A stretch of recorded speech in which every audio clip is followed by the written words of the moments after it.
At Primrose Funeral Service, we have been compassionately serving families for over 80 years. Do your loved ones a favor by pre-planning your funeral and cemetery arrangements. With pre-planning, Primrose can help eliminate the difficult decisions at a difficult time, because nobody should plan for a loss at the same time they are experiencing one.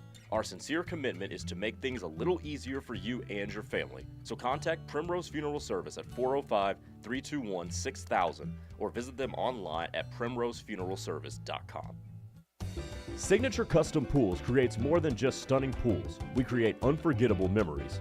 Our expert team designs unique, luxurious pools tailored to your vision and ensuring exceptional service every step of the way. Dive into elegance and make lasting memories with those you cherish the most. Plan now for next season and call Signature Custom Pools for a free consultation today at 405-898-9098 or visit them online at signaturecustompools.com today. At OEC and OEC Fiber, we are managed and operated by employees who embody local and reliable service to the communities where we live and work. Our electric and fiber services reliability, along with our unmatched member service and subscriber support, will be unlike anything you've seen or experienced before. Together, we are reinvesting in Oklahoma by bringing reliable electric and high-speed fiber services to our communities, homes, businesses, and schools. ODC and OEC Fiber, the power of connection. If you're caring for someone with COPD, you probably have a lot of questions. Caregivers juggle many roles. The right resources can help. The COPD Caregivers Toolkit is a free resource that provides information about COPD to help you prepare for doctor visits, support a healthy home, and take care of yourself. Visit nhlbi.nih.gov/COPD-caregivers. The Ref Radio Sports Network is powered statewide by the insurance adjusters at Brown O'Haver. Fire, wind, theft, or tornado, we can help. Call 405-735-5510. Live from the Buffalo Wild Wings studios, it's time to get locked in to the best Sooner recruiting and football news with Tyler McComas and Parker Thune. You better lock it up. You better lock it up. No, you lock it up. You lock it up. Lock it up. Hit the guys up on the Riverwind Casino call-in line at 405-329-9000. Text the show on the Knippelmeyer Chevrolet text line at 405-651-3439. Do it! Just do it! Now, with Locked In, here's Tyler McComas and Parker Thune. Been asked the question before, hey, do you want the good news first or the bad news first? Probably everyone out there, right? It's a bit of a tricky question. I don't know if there's a right answer to it because, yes, there's going to be some good news, but inevitably you're about to be hit with some news that absolutely sucks. So I will ask Parker Thune that very question as we get started here on a Tuesday. Parker, what do you like to receive first when prompted with that question? Would you like the good news first or would you like the bad news first? I mean, I generally would say good news first, because if I get the bad news first, then I barely even care about the good news. Like, okay, whatever. I just got punched in the gut. You going to try and make me feel better now? No, give me the good news first. Give me the high before it all has to come crashing down. I can't be present in the moment knowing that bad news is about to hit, so I'm like, just give me the bad news first. We'll get it over with. Fine, we'll get it over with, and we'll get to the good news after that. But if you want the good news first, okay, we can start with the good news.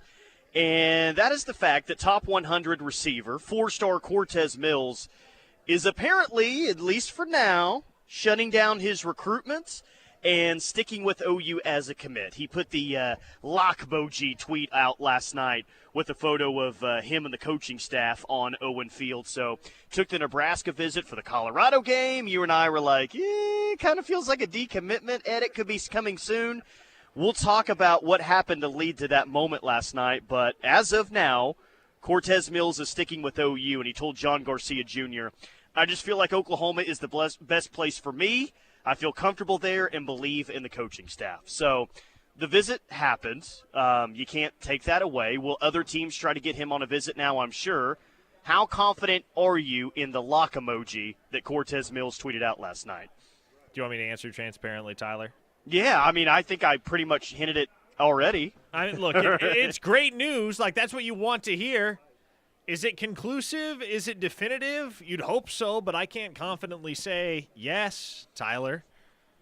I mean, again, we have yet to see in the Brent Venables era any recruit take a visit to another school while committed and wind up sticking. And we've had guys do the whole lip service thing before as well, right? Anthony Evans visits Georgia, reaffirms his commitment to Oklahoma, then winds up flipping later on down the line. Colton Vasek visits Texas twice, as a matter of fact, reaffirms his commitment to Oklahoma, then, of course, winds up flipping. So I guess that message from Cortez Mills falls under the category of stuff that is good, certainly. You're not going to look at that and think anything other than good news or regard it as anything other than good news. But do I believe it with 100% sincerity and certainty? I would be lying if I said yes. Well, I mean, because that's the thing, right, is everyone and every staff is aware of OU's no-visit policy. I mean, as much as it's been talked about and written about for the past 2.5 years, every staff is aware of that. And, okay, he kind of reconfirmed his commitment to Oklahoma. All right, well, who's to say that a lot of those staffs out there who want a top 100 player at wide receiver not going to try to get Cortez Mills on a visit now after he already visited Nebraska? I'm sure teams out there are going to try. I'm sure teams out there have been trying. I hope Cortez Mills is on this class or in this class when it comes to signing day. But, yeah, man, so was this good and bad news, or was this just like okay news and bad news on the defensive line? Maybe that was a better way to say it today, because that's the better end of the news. Cortez Mills saying that he's going to shut down his recruitment and stick with OU. The bad news is your boy Floyd Buchard, decommitted last night officially. And look, man, I probably speak for you on this one, but I wasn't all that surprised. I don't think that this news last night, even though he had been committed since July 21st, is all that surprising after the visit to Miami this weekend that he's decommitted from OU. Yeah, well, and his commitment always kind of felt tenuous, didn't it? And I mentioned at the time, Mills and Buchard had committed within a couple weeks of each other in July, and I'd mentioned it at the time. Unfortunately, a lot of people remembered this, and so they kind of had some background and some context for the decommitment, and it wasn't a total freak out. But those recruitments didn't end in July when Mills and Buchard committed, and those were the two guys that kind of both said at the time, I might not be done taking visits. So they left the door open, and as of yesterday, Mills is the one who has put the visit policy to the test, and he intends to stick. Buchard hasn't actually visited anywhere else yet, but he winds up decommitting. And I find it hard to believe, Tyler, that if Miami pushes for that kid, that they're not going to get him, because that Miami Central to the U pipeline is real and it's legit. I know USC is going to be involved. Colorado has gotten involved. We'll see what becomes of it. What I would be curious to know, and I would have to touch base with Buchard directly to really get a sense of this, is Oklahoma still an option? Is it still in play now that he's decommitted? Because I think it's all too easy to look at this decision, to look at a decommitment in general and figure, okay, well, forget that guy. He's out of the picture. But it's not all that uncommon for recruits to decommit from a school and then later wind up recommitting to that very same school. Here's a notable example for you, Tyler. CeeDee Lamb. CeeDee Lamb did that very thing back in the 2017 cycle. Yeah, he did. He did. Okay, let's get to some comments here. 1984 OU1 on the YouTube chat. Got to admit this. BV and staff need to back off some on the no outside visits upon commitment policy. I don't agree with that, because, yeah, I mean, again, like, these are two very isolated incidents since they've gotten here. And, yes, they've had some guys that have committed elsewhere and end up taking a visit and decommitting and going elsewhere. But, I mean, that's a very, very small percentage of the guys that they've had committed. I actually think that you look at it and say, yes, even though you just get a decommitment from Floyd Buchard, and we'll see what ends up happening with Cortez Mills, I think overall it's been very successful. Because if you look at where OU, like the few amount of decommits that they've had over the past 3 classes, I'm going to guess they're right up there at the top of the country in terms of like big-time college football programs, right? It's like the teams you recruit in the top 10, top 15, top 25. I would guess that they're probably towards the top in terms of lowest amount of decommitments over the past few years. So I actually think it's worked out well for them. It very much has. 1 decommitment in the 24 cycle, and it was Dozie Ezekama who was encouraged to decommit. Yep. And in the 2025 class, like, look, I'm not going to sit here and try to sugarcoat the loss of Floyd Boucard or make it seem like he all of a sudden wasn't a take or, you felt any less strongly about him today than they did when they took him on July 21st. That one stings. That one sucks. That's maybe the first consequential decommitment since the very first recruiting cycle when you lost Colton Vosick in early November. But Boucard is just the second decommitment of the 2025 cycle, Jaden Nickens being the other one, and Emmett Jones ain't hurting for wide receivers right now. So you're not really missing Jaden Nickens, talented a player as he may be. The interesting thing to me now is going to be how do you respond to the loss of Boucard? Do you try and get him back in the boat? Do you try to play the long game now? Let's go to the Hun School. Or do you just go to the Huns? Huns. Line? Go to the Hun School. That's where we're going here. You're thinking Cole Breeler. Let's just go ahead and chalk that. Let's go ahead and pursue that one, huh? Go out to the Hun School and get your next defensive lineman in this class. Because what you have? Do you have 2 defensive linemen now committed here in 2025? All of a sudden, is that correct? Yeah, it's just Trent Wilson and Kamari Moore, defensive tackle. Yeah. And then a defensive end, it's just C.J. Nixon and Alex Shieldknight. So you could definitely use one more defensive lineman in this class. And I think that if a good option is out there, an option that they like, I would think that they would go pursue someone, whether they're uncommitted or committed elsewhere. I'm going to guess that they go try and pursue another defensive lineman in this class. Monster Truck Guy says, Floyd is dead to me. Enjoy your humidity in Miami. How things have changed. Things can turn rather quickly. Nice Monster Truck Guy. Larry from Cashin. Yeah, he said, really, Parker, not hurting for wide receivers? Dude, I was talking about the 2025 class, not the current roster. Oklahoma has 5 wide receivers committed in the 2025 class. 4 of them blue chippers, the 5th being 3-star Emmanuel Choice, whom I have no idea why he is not a blue chipper, but he will be. Make no mistake about it. So they are just fine in the 2025 class. Greg and Muskogee also asked, is there a recruiting visitor list for this weekend yet? No, there's not, Greg. Those visits are still in the process of getting confirmed, concretely planned, etc. It's going to be a massive visitor list. It will be enormous. Make no mistake. There are going to be a lot of visitors in town, probably more so than there have been for any singular OU football game in years and years.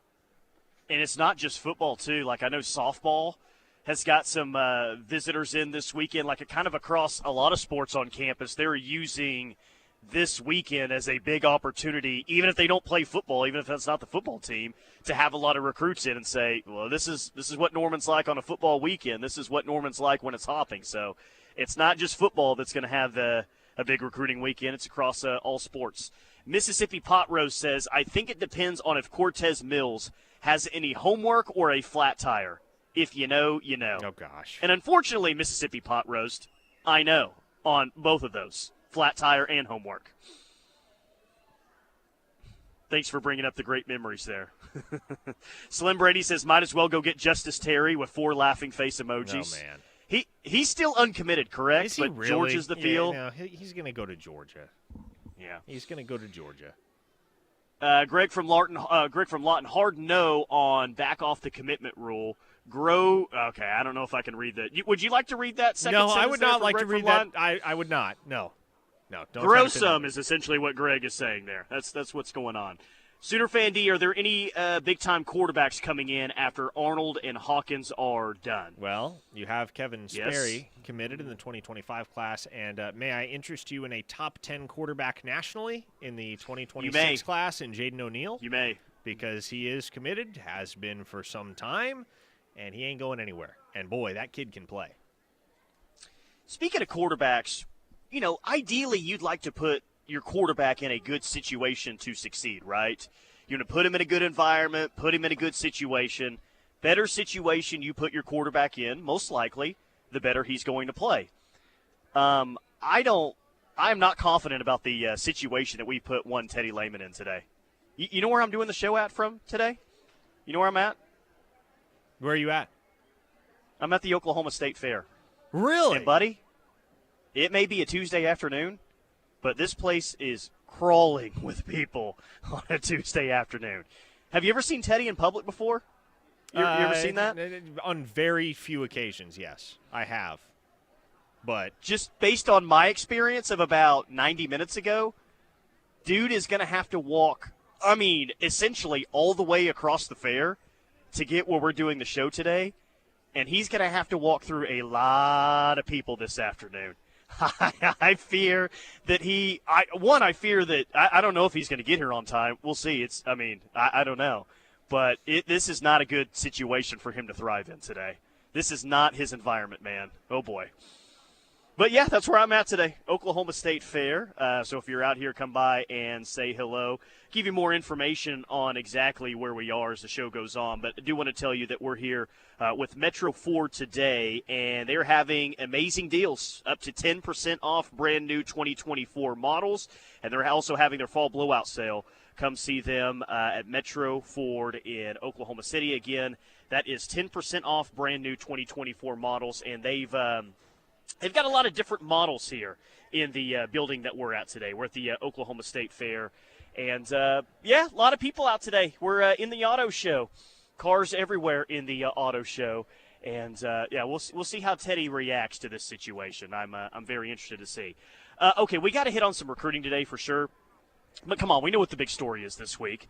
It's OU and Tennessee. And I've already seen a couple of national predictions that have come out via 24/7 Sports. Your boy Chris Hummer, who has been on the show before, at least once, maybe a couple of times, he's got Tennessee to cover. He's got 35-24 Vols win in Norman. And Crawford over there at 24/7 Sports also has the Vols covering. He's got Tennessee 41, Oklahoma 27. I don't feel like there's very many people nationally that's going to pick Oklahoma to win this game. And it kind of feels like it's trending to where most people might be picking Tennessee to win and to cover the 7. Yeah, I think unless something has changed. Last I checked yesterday, like 90% of the money nationally was on Tennessee in Vegas. So, again, the Vols are as heavy of a favorite as we have seen for a visiting team coming to Norman in decades, Tyler. This is a unique dynamic. And got the chance to ask several of the players about it last night at post-practice availability. Hey, obviously you guys are somewhat aware of the narrative and what people are saying going into this football game. Did things change at all for you guys being an underdog in your own building? And Danny Stutzman had a really funny response. He was like, no, we're always preparing to go and win the game. So nothing really changes for us. None of that really matters to us. But no doubt, regardless of what kind of coach speak could be said to diminish that aspect, that angle to this football game, Tyler, I believe there will be a little extra fire under the bellies of all of these guys going into the game this weekend, knowing that the country expects them to get beat and perhaps even to get handled in some cases on their home field. We're at the Pavilion today at the Oklahoma State Fair. So if you're coming out or if you're already here, come by and see us. Already had a couple of ref listeners come by and say hello, which is pretty cool. And hit us up on the text line as well, 405-651-3439. We'll get back to that. We'll get to more crootin. And, yes, this big OU-Tennessee game coming up on Saturday night. Right here on the Ref, we're the home of Sooner fans.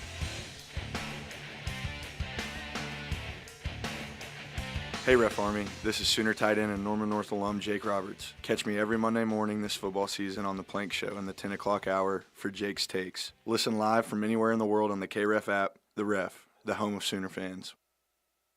Ever wonder why someone would leave the roads they know for places they don't? Maybe a better question is, what are you waiting for? Pacifico is brewed for those who follow their own path. That's living life anchors up.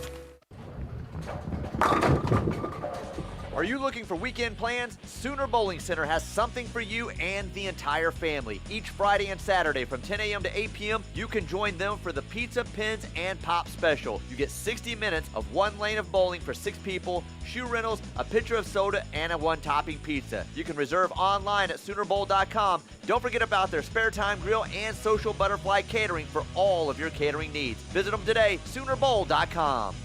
From the gridiron to the hardwood to the diamond, no one covers the Sooners like we do.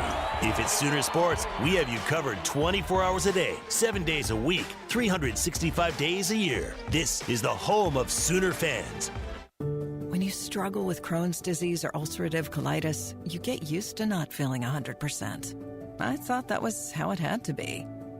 Until I discovered the Crohn's and Colitis Foundation. They told me about new medications that weren't around back when I was diagnosed.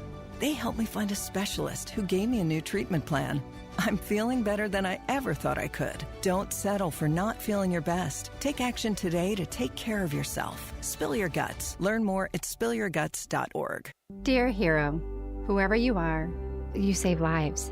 I live with sickle cell and the pain and the issues that come along with sickle cell every day. I'm most grateful that people are willing to go out there and take their time, their blood, and give me new life. Because of you, I'm allowed to see my son grow up. Giving equals living. Give blood. Replenish the supply. Learn more at hhs.gov/giveblood. Brought to you by the U.S. Department of Health and Human Services. They say if you don't like the weather in Oklahoma, wait 5 minutes and check it again. Nope, not there yet. Ah, that's more like it. Being comfortable is important, and if it's -5 degrees or 100 degrees, Norman Air has you covered. Our impeccable quality and unbeatable service is what sets us apart from our competitors. It's just part of our mission to keep Oklahoma comfortable. Visit normanair.com for all your heating, air, plumbing, and electrical needs. Norman Air, service to the max. Hey Sooner fans, Kinsey Hansen here to tell you about my friends at the Affordable Door Company. Their fast, reliable, and professional staff have been serving the OKC Metro for over 28 years. Affordable Door Company is your one-stop shop for residential and commercial garage door service and replacement. Call them and tell them you want the ultimate maintenance for your garage door. You don't want to be stuck in your garage at game time, so give them a call at 405-635-9499 or visit them online at affordabledoor.net. You can't afford not to call Affordable Door Company, proud garage door sponsor of the Sooners. When I grow up, I want to be a teacher. Because when I'm a teacher, I can help kids to learn and chase their dreams. PI, a defect of the immune system, affects millions of children. Early and accurate diagnosis and treatment give children like Sam a chance to achieve their dreams. It takes a lot of caring teachers to make school fun. It took a lot of caring people to keep my dream alive. And now, because of them, I can be head of the class. For more information, visit the Jeffrey Modell Foundation at info4pi.org. Drive back to school in style with a brand new 2024 Honda Accord LX for just $28,677 with rates as low as 2.9% APR. Plus, enjoy the Honda Service Pass, complimentary maintenance for 2 years or 24,000 miles. With advanced tech, great gas mileage, and classic Honda reliability, you can focus on what really matters, getting you where you need to go. Only at Fowler Honda. Stock number H240920. Purchased by 9/3/2024 with approved credit through Honda Financial.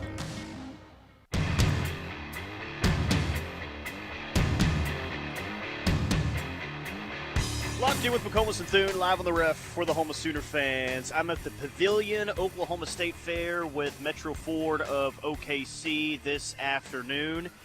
Big game coming up on Saturday. Maybe you heard of it. 15th-ranked Oklahoma is going to take on 6th-ranked Tennessee. Tennessee currently a 7-point favorite. And let me go down and check today how much of the money is on the Vols -7. You said it was still very high yesterday, and I'm going to guess it's still right around 80% of the money, if not a lot higher, for Tennessee in this game. I'll find it. Here it is. You've got 92% of the money is currently on Tennessee minus the 7. Dang, dude. Woo! You are heading into unfamiliar territory, at least in the past, 25, 26 years or so, to where, like, how many times since 1998? And the answer is probably 0. But how many times since the start of the 99 season have we walked into a game and there's a lot of people that think that you don't have any chance, OU has zero chance to win on their home field. Like this, man, I don't think I've seen a game like this where 92% of the money is on the road team who's favored by a touchdown to cover that number. Yeah, well, Dang, how many times has Oklahoma been an underdog, period, at home since the start of the Stoops era? It's like, what, 3, 4, maybe 5 occasions? A&M in 99, Nebraska in 2000, Ohio State in 2016, and that may be the only 3. So, yeah, I mean, this is unique. This is certainly unique. This is unlike any OU football game, at least as far as the build-up and the national narrative surrounding the game. This is unlike anything I've seen in my lifetime. Yeah, well, you know what OU needs to do in this game, and I think that they will be able to achieve this? Create some adversity for Tennessee. You know what I mean? Adversity for Tennessee.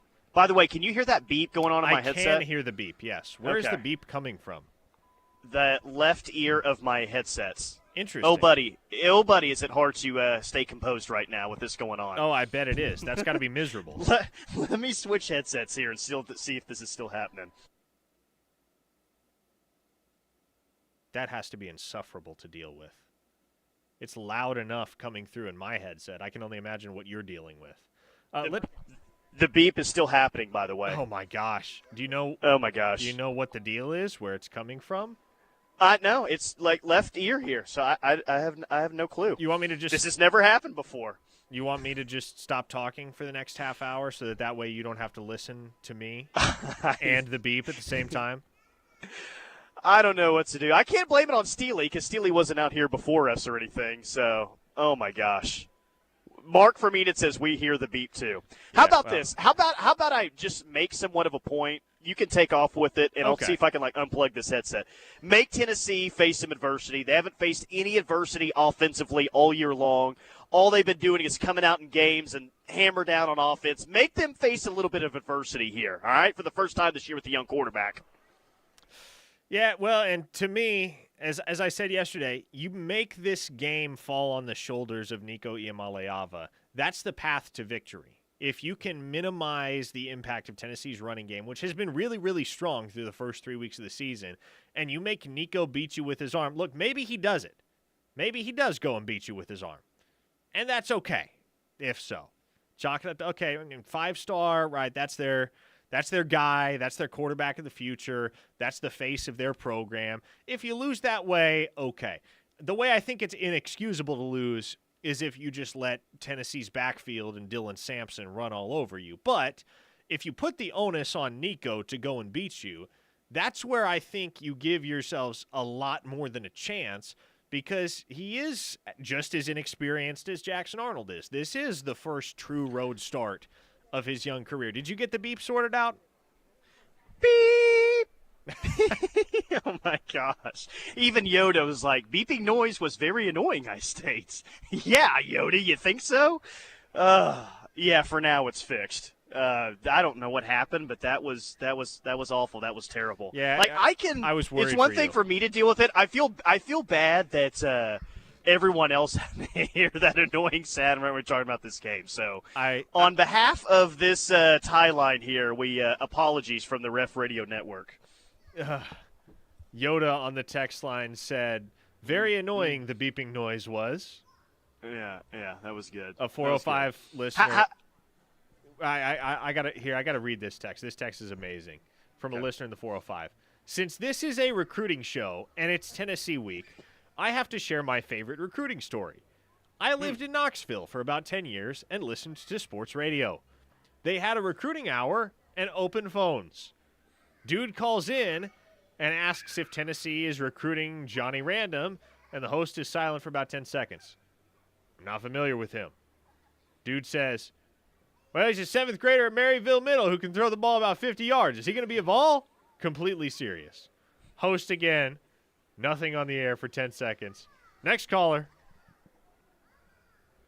Do you think that would happen to us if we allowed phone calls in during the recruiting hour on this show? I would hope not, but that's why we have the text line. We've solved the first world problems of sports radio with modern solutions. Alex from Manford said, Dang, Putin got into Tyler's headset.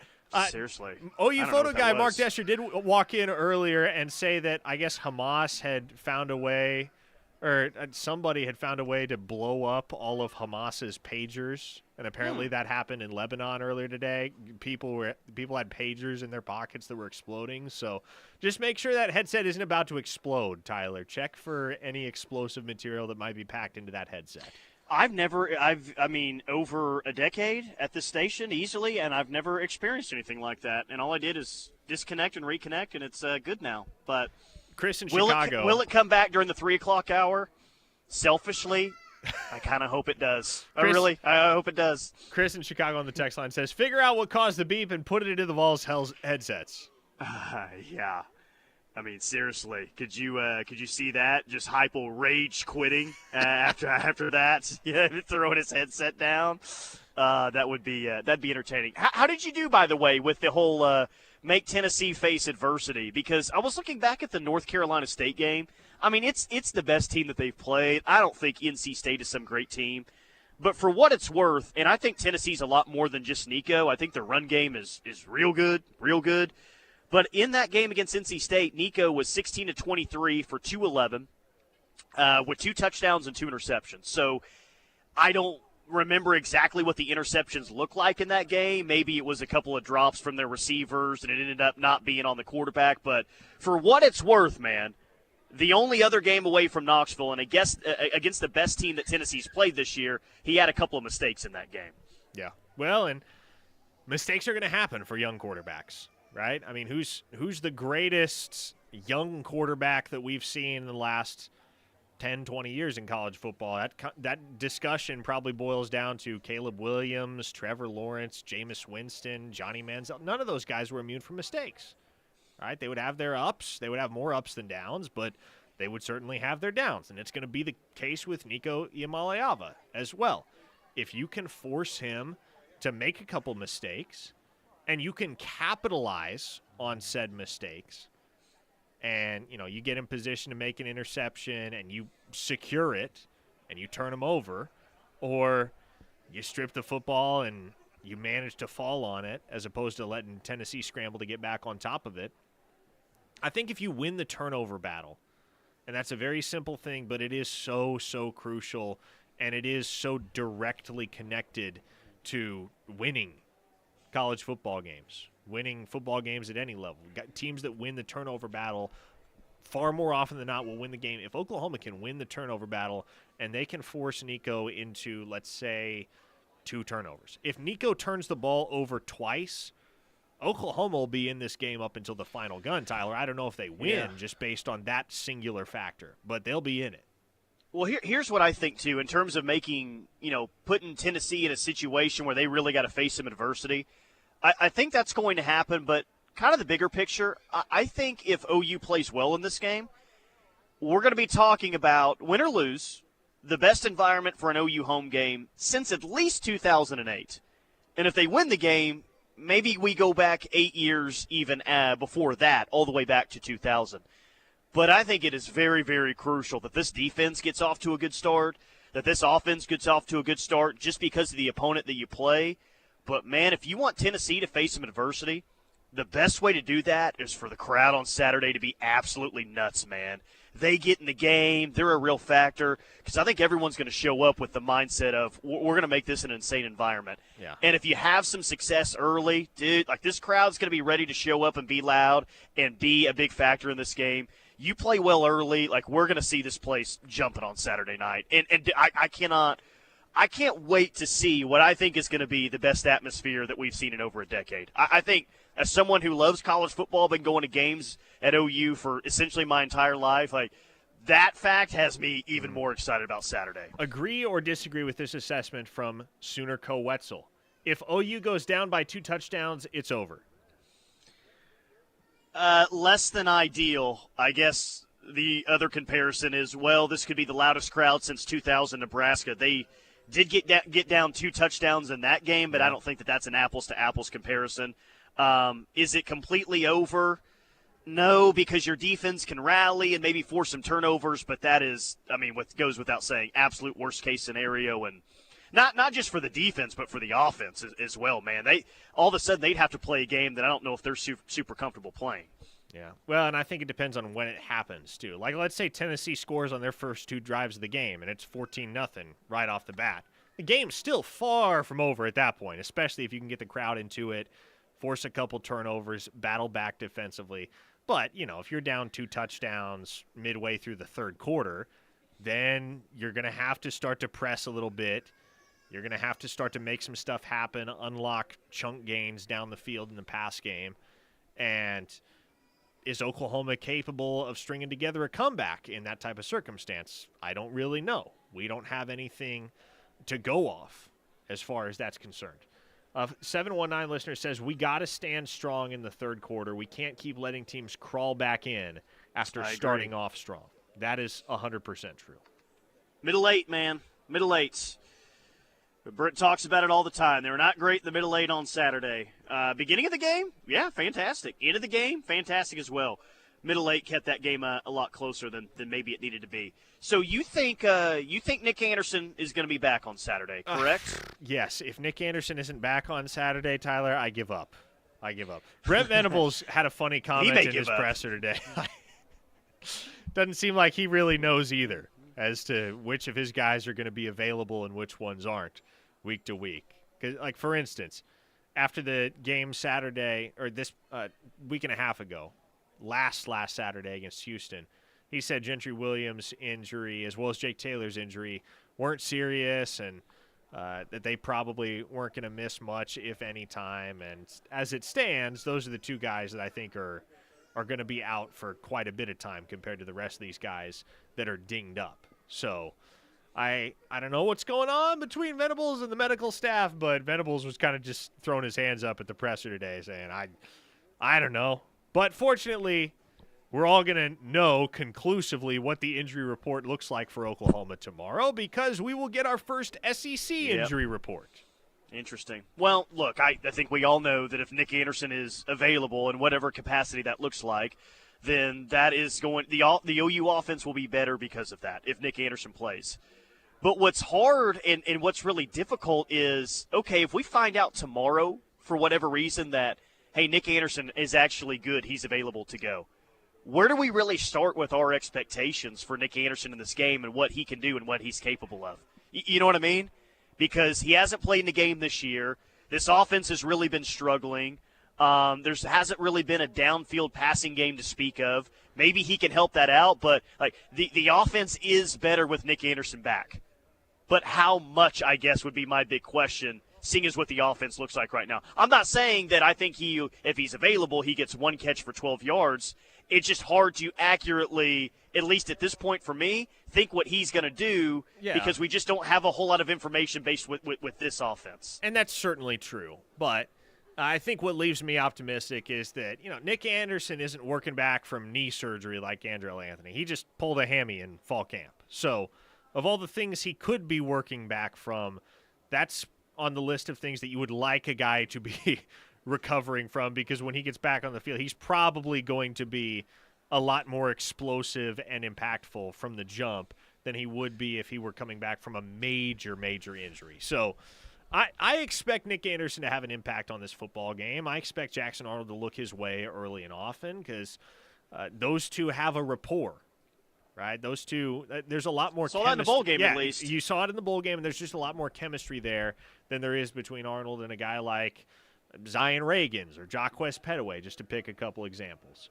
Old Shuck from Tahlequah asks, hey, Parker, what's the issue with Sawchuk? Is he in the doghouse or is he being babied so he doesn't get hurt? Hard to imagine a guy who's been really good getting left out like he has been so far. And that's kind of the other big question right now for Oklahoma offensively. Besides the injuries, besides the play of Jackson Arnold, it's what's going on in the backfield. And I don't really have an answer, Tyler, as to what the deal with Gavin Sawchuk is right now. 16 carries for 35 yards so far this season, and he just he hasn't been good. And nope. I think he is good. We know he's good, right? We saw it at the tail end of last season, but he has not been good through the first 3 games of the season. One more point on the whole Nick Anderson thing, because I think Nick Anderson could really impact someone else. I'm trying to find the text. Here it is from the 405. This has to be the Deion Burks game. A couple explosive plays that are reflective of why he was brought in. So what might be Nick Anderson's real impact on this game? Well, I don't know. Maybe he ignites this offense and he has 8 catches for 140 yards and a couple of touchdowns.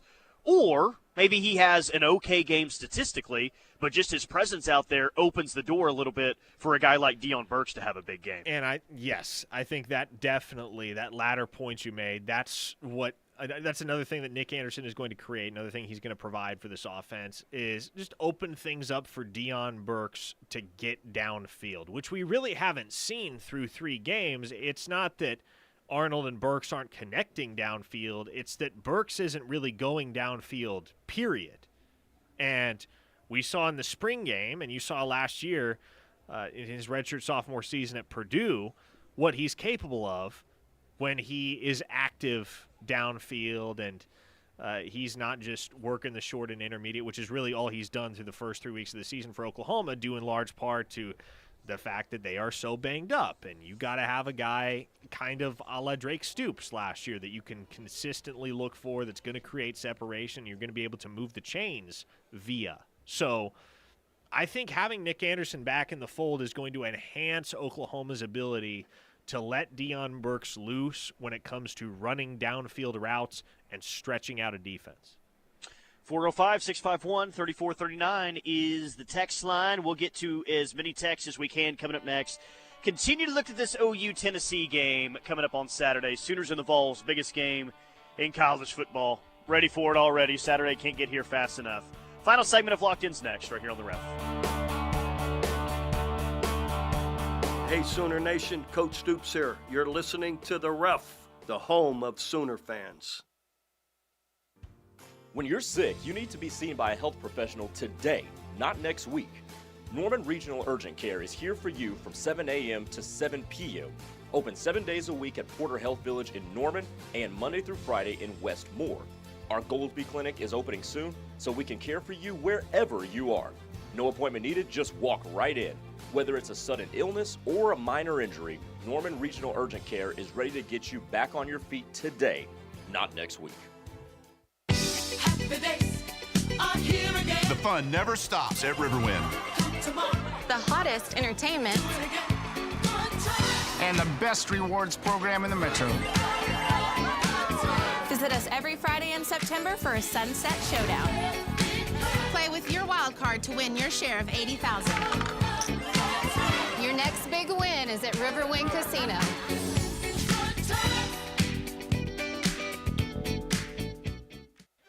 Do you like to stand out in a crowd while wearing the best in OU apparel? The Jimmy Austin Pro Shop carries the best brands you can wear to work or even dress up events. Lines such as Lululemon, Travis Matthew, FootJoy, Greg Norman, Grayson, or Turtleson with the OU and Jimmy Austin logo are sure to catch everyone's eye. You don't have to be a golfer to shop at Jimmy Austin. They also do corporate special orders for you and your company. Call them today, 405-325-6716, or visit theougolfclub.com for more information.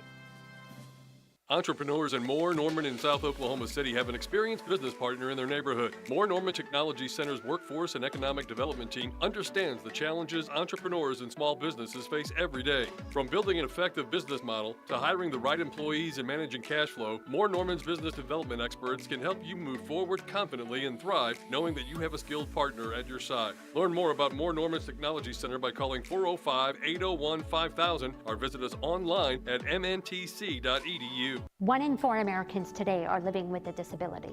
I'm one of them. People with disabilities are extremely talented, resilient problem solvers that have so much to offer. And we've got a trusted ally on our side, an organization we can rely on, Easter Seals. Easter Seals is leading the way to full equity, inclusion, and access to healthcare, employment, and education for people with disabilities, families, and communities.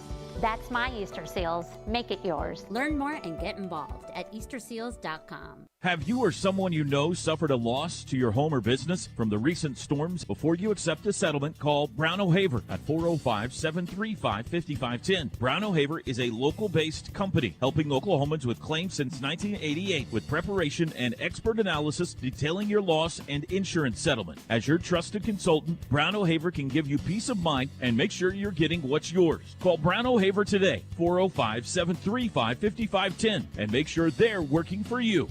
Are you looking for luxury apartments for rent in Norman? The Falls at Brookhaven offers stunning apartments and a well-maintained, calm atmosphere. Enjoy our landscaping, a swim in the pool, or take your pet for a walk in one of our 2 dog parks. Our spacious outdoor areas and state-of-the-art amenities will make this new home feel like a resort. All this can be right outside of your door when you live at the Falls at Brookhaven. Call our locally owned and operated community at 405-701-8233 or go online to thefallsatbrookhaven.com to view our spacious floor plans.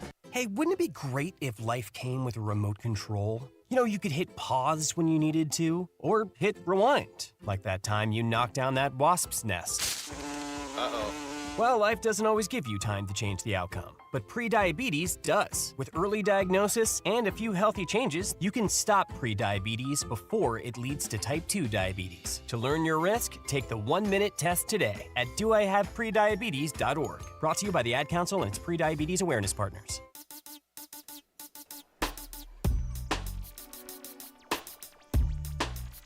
Locked in with McComas and Thune, live on the ref for the Oklahoma Sooner fans. I'm at the Pavilion at the Oklahoma State Fair today. We're with Metro Ford of OKC. So you're coming out to the fair on this Tuesday evening. Come by and see us at the Pavilion with Metro Ford of OKC.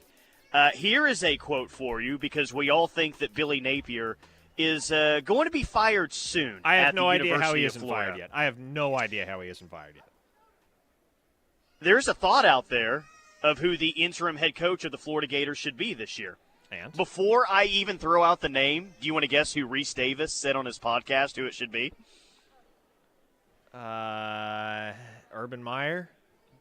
I'm going to read you the quote. Just yell it out loud when you figure out who it is. Okay. Here's what Reese Davis of the College Game Day podcast said. He's sitting there about 4 hours and 40 minutes down I-10 away. And he will come in, and he will give you your program a jolt of energy. Oh. He's in the greater Destin area. He'll smash about 12 Red Bulls, hit the can on his forehead, and the Ed Ogeron era will have started in Gainesville, Florida. Oh, man. Could you imagine? He could work on his tan there in the swamp. Yeah, he sure like can. that idea. Boy. What's We'll Ed? go to the what's swamp, Ed, man. Go Gators. Go What's Ed O Gators. doing these days? He hasn't coached at all since he got fired at LSU, right? Well, from the internet, looks like he's doing a lot of jogging in the Destin area, and maybe hitting on women at the beach and the gas station and kind of, well, wherever else women are at in the Destin area, 30A. Okay, Ed O, So he's got live it up. time. He's got time. He's got time. So if Ed O, he did a nice job being the interim head coach at USC at one point. So Ed O being the coach at the Florida. What if Ed O gets the interim job at Florida and he goes to Austin and beats Texas? How amazing would that be? Oh, that would be fantastic. Might have to put up an honorary statue, Tyler. With the shirt off outside, right next to the Tebow Yes. statue in front of the swamp. Yeah, there you go. Now you're talking. All right, let's get to a lot of text for we hit the top of the hour. 405 says getting Nick Anderson back is going to be huge for the offense, because now teams are going to have to account for him and not just keying on Deion Burks. It will definitely open up the pass game, and if we can get some guys back on the offensive line, that will make things even better. Yeah, clearly Parker and I agree with that comment. We just talked about it. But maybe it goes a little bit deeper than that. You know, I'm kind of wondering going into this game, like, all right, you know you got Burks. If Anderson's healthy, you're going to go to him. But who else? You're going to have other guys in the pass game.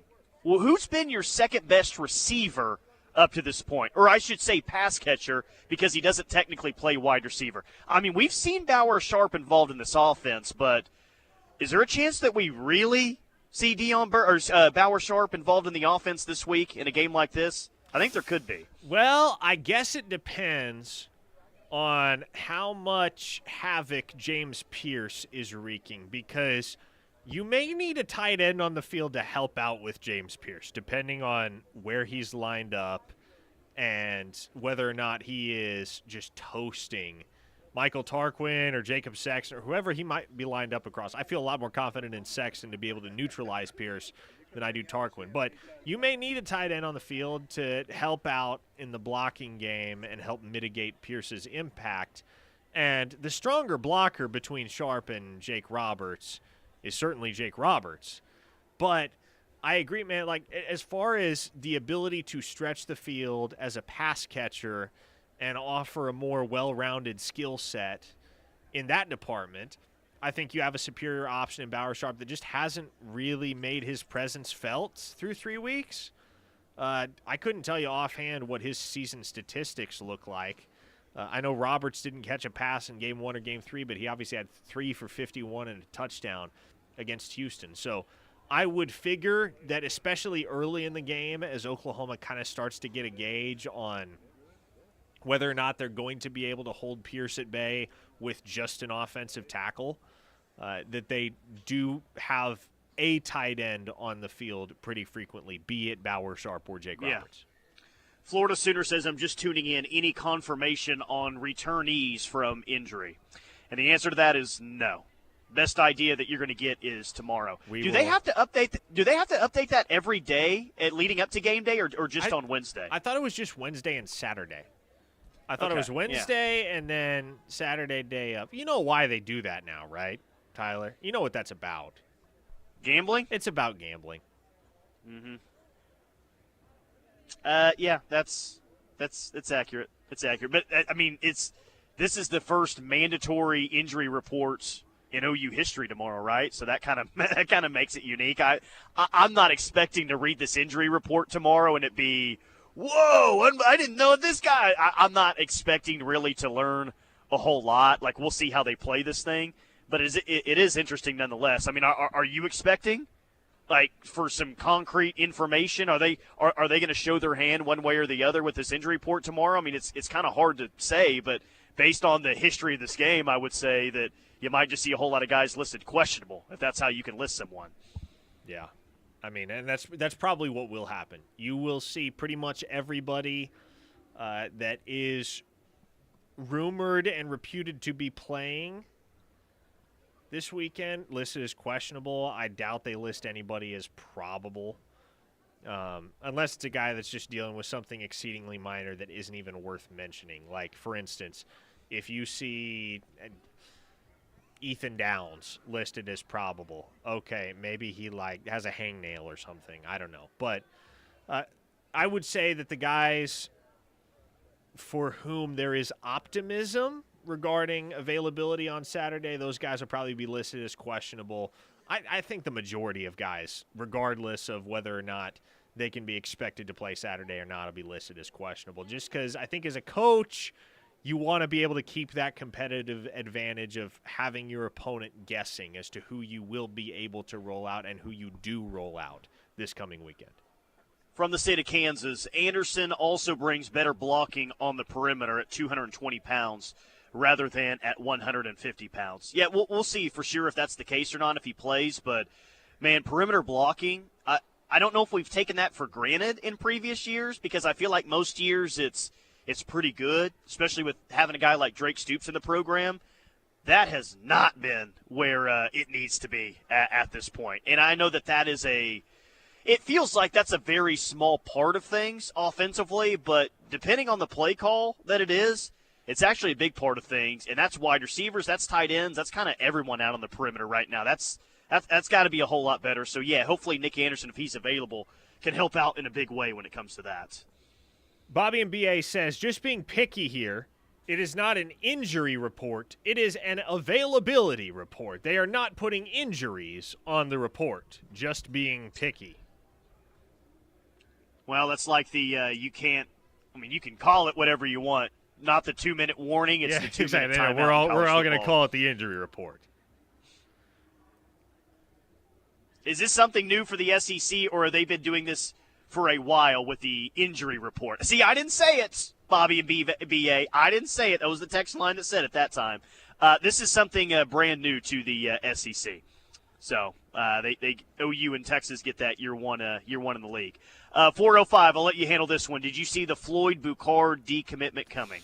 To be honest, I did not, at least not on the timeline in which it occurred, because, again, Boucard had yet to visit any other schools, and it was kind of understood that his commitment wasn't completely solid and that he still kind of had a wandering eye. But if you'd asked me yesterday on this show, do you expect Floyd Boucard to decommit in the next 6 hours? My answer would have been no, I do not.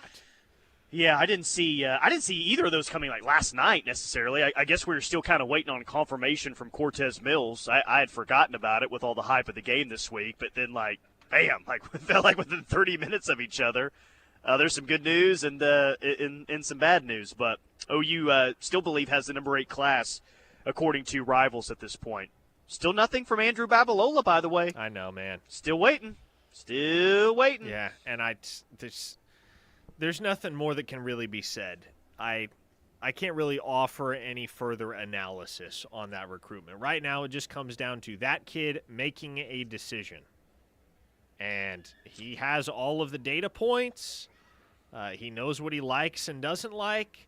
He's got a couple of schools that fit all of his criteria, and he's just got to make the call. I made this comparison the other night on the OUinsider.com message board, but I don't think it's completely unlike the last couple months of the Michael Boganowski recruitment.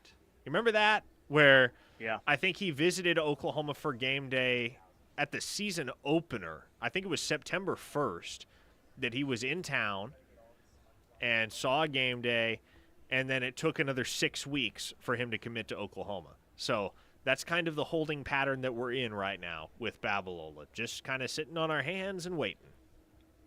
Jeff from OKC, did y'all talk about the big recruit news? Patty got a big one today, too. I heard a relative of Jenny Finch. Yeah, that is Jenny Finch's niece that committed last night, actually.